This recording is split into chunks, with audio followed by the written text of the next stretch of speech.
apocalypse.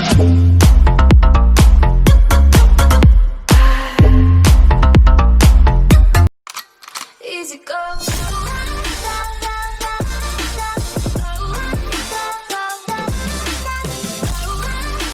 안녕하세요. 아카루시아TV 나레이터 이카루세스입니다. 어젯밤에는 비가 요란하게 오더니 오늘은 정말 오랜만에 상큼한 날씨이군요. 이제 본격적으로 여름이 되었고 드리고 바다고 휴가도 좀 가고 해야 되는데 그놈의 코로나 때문에 다들 집콕만 하느라 죽을 맛이군요. 그래서 오늘은 뭔가 색다른 뉴스로 영상을 만들어 보았습니다.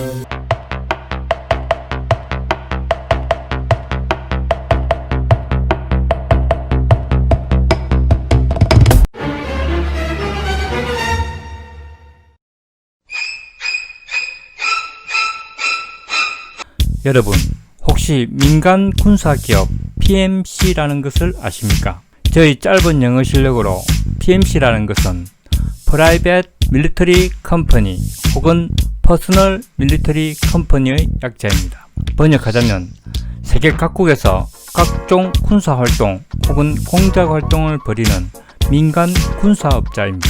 교통이 발달하고 무역이 왕성해지고 국가 간의 협력이 중요해지고 인터넷의 발전과 과학기술이 발달하여 이제는 국가 간의 전면전이 일어날 확률이 매우 줄어들었습니다. 그렇다고 해서 지구촌 곳곳에서 전쟁이나 전투가 멈춘 것은 아닙니다. 대규모 전면전이나 1, 2차 대전처럼 국가 간의 침공만 없다 뿐이지 게릴라전이나 테러, 해적선, 무장 강도 등의 소규모 전투나 전쟁은 오히려 더 늘어나고 있습니다. 이러한 소규모 전투나 전쟁에는 본격적으로 국가가 정규군을 투입하거나 전면전쟁으로 싸우기에는 부담이 매우 큽니다. 그래서 이제는 퇴역군인이나 특수부대 출신으로 구성된 민간 군사기업이 등장하게 되었습니다. 이들은 예전 중세시절이나 소설에 등장하는 용병들과는 많이 다릅니다. 물론 하는 역할은 용병이라고 할 수는 있지만 주로 이들이 하는 일은 중무장한 경호원이거나 위험한 구역에 전개한 인적, 물적 자산들의 경호, 정비, 호송 등의 임무를 주로 하기 때문입니다. 즉, 용병이라는 것은 거의 전투를 전문주하는 집단을 말하며 지금 소개해드리는 민간 군사기업은 전투도 하지만 그 외 해적태치, 주요 인원 보호, 군사훈련 등의 민사작전이나 군사작전 등을 대행해주는 업체인 것입니다.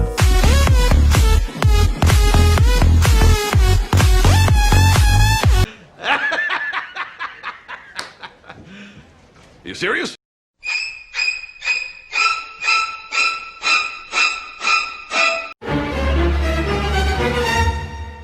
Zombie apocalypse.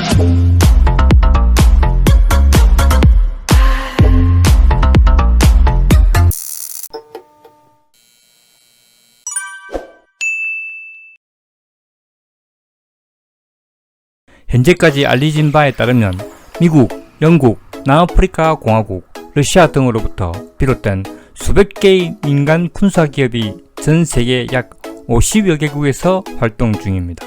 기본적으로는 요인 경호 업무가 주업이며 그 외 전략 입안, 첩보활동, 전투활동, 군사물자 공급, 군사훈련 지도 등 사실상 전쟁과 관련된 거의 모든 분야에서 활동하고 있습니다.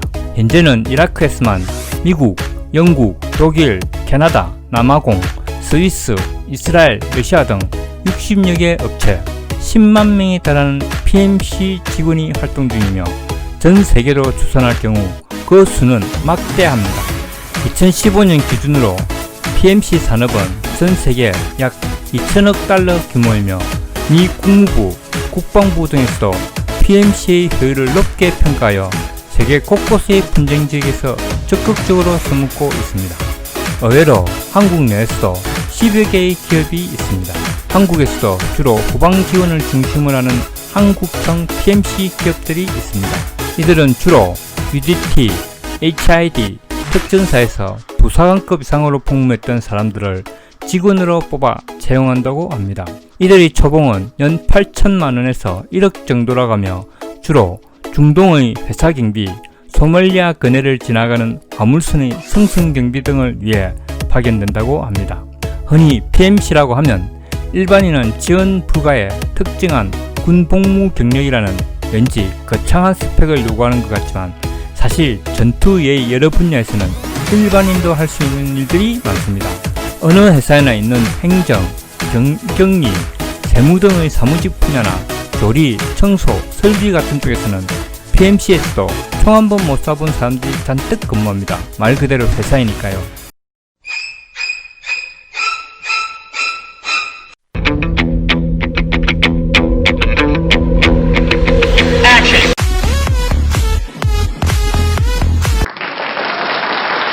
Zombie apocalypse.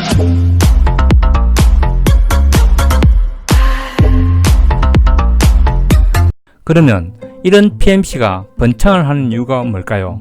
첫 번째, 해당 국가의 군대가 막장일 때입니다. 군대가 워낙 막장이라 군대의 역할을 기대하기 어려울 때는 차라리 일정한 비용을 지불하는 PMC가 더 나을 때가 많습니다.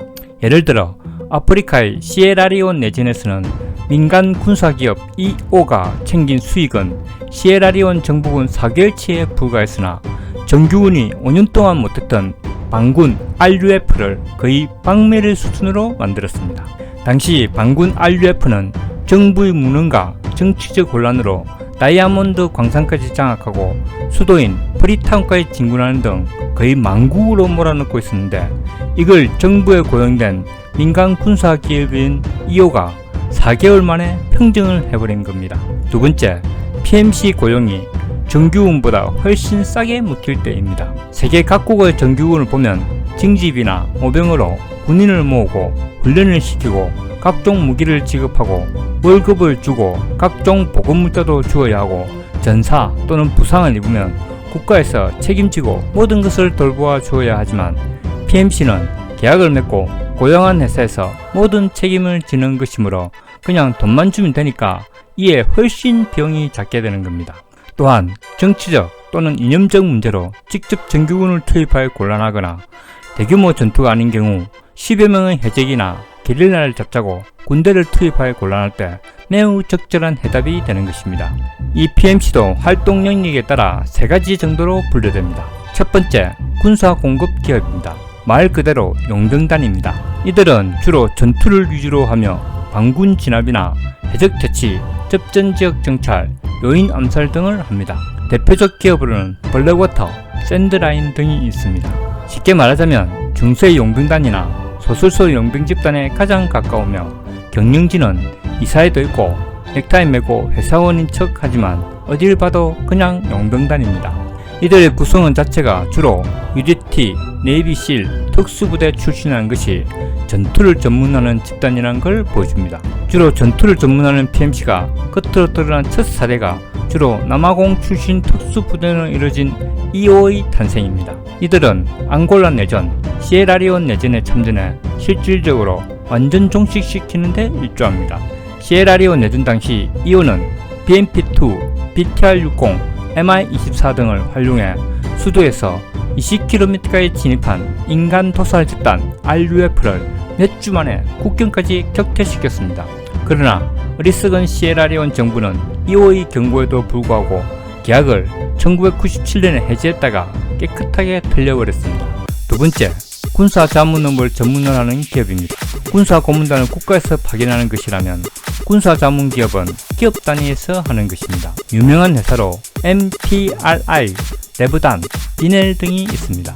그중 미국의 MPRI는 훈련, 평가, 교범 작성 등 군사 자문을 전문적으로 하는 업체로 90% 이상이 미 육군 출신입니다. 이들이 유명한 이유는 코소보 전쟁 때 거의 오합지졸이었던 크로아티아군을 몇 개월 만에 거의 정규군에 가까웠던 세르비아 민병대를 물리치는 데 성공해서입니다. PMC 회사 중에는 웬만한 국가의 무장보다도 더 많은 무기나 장비를 보유한 회사도 있습니다. 대표적으로 ATAC, 에어 USA, 드라켄 인터내셔널 등은 전투기만 100여 대 이상, 전차나 장갑차 수십 대 등도 보유해서 웬만한 국지진이나 소규모 게릴라들을 물리치는 것도 어렵지 않은 회사입니다. 이들은 미국 해군, 공군 등과도 계약을 해 공군 수용사를 훈련시키거나 함선 운용을 가르쳐 주기도 합니다. 어차피 교관들이 전부 미해군이나 공군 또는 특수부대 출신이라 풍부한 경험이나 기술을 가지고 있기 때문입니다. 이건 너무한 거 아니냐고, 시발. 아이고 무서워라. 적당히들 하시오, 적당히들!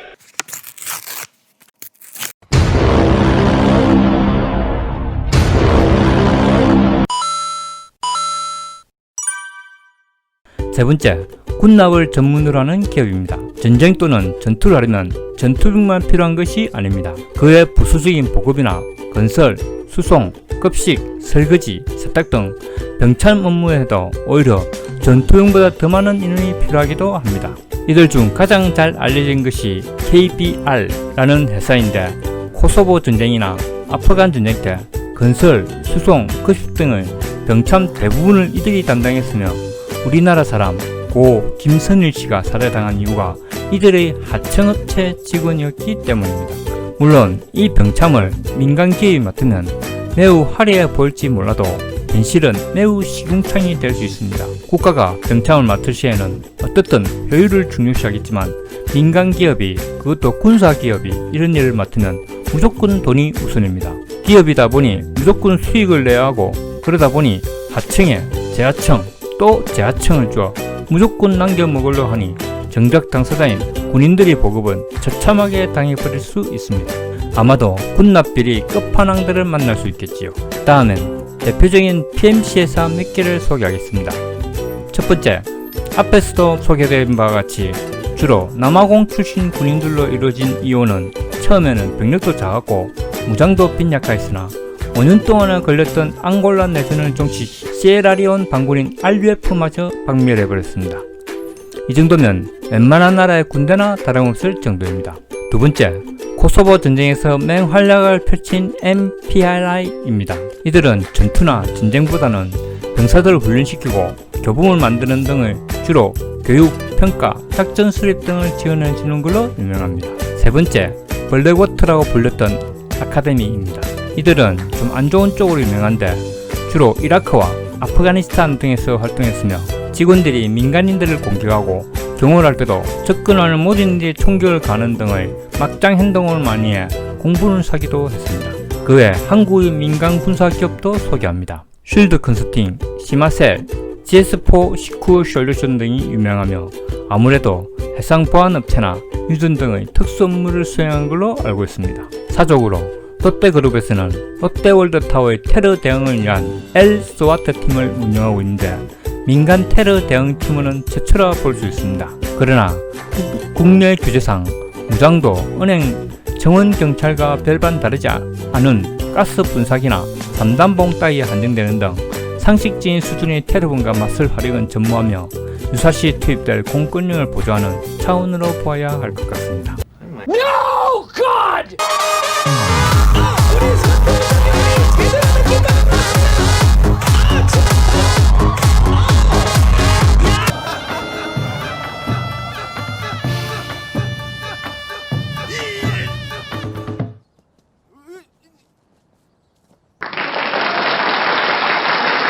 이상으로 여러분들이 잘 모르는 민간 군사기업 PMC에 대하여 알아보았습니다. 심심찮게 중동이나 동남아시아 등에서 한국인 피납이나 납치 사건 등이 생기면 이런 민간 군사기업이 등장합니다. 바퀴벌레처럼 등장하는 해적이나 종교에 미친 광신도 집단 등이 테러를 가할 때도 이런 군사기업들을 종종 보실 수 있겠습니다. 이들이 많은 보수를 받고 화려한 생활을 하는 것 같지만, 때로는 목숨을 내놓고 살아야 하는 만큼 많은 보수에는 많은 대가가 따르는 것 같습니다. 영화와 현실은 다른 것 같습니다. 이상으로 특별한 직업의 세계인 민간 군사 기업에 대한 영상을 마칠까 합니다. 재밌게들 보셨습니까? 이상 아카르시아 TV 나레이터 이카루세스였습니다. 끝까지 시청해 주셔서 정말 고맙습니다. 안녕히 계십시오. 감사합니다.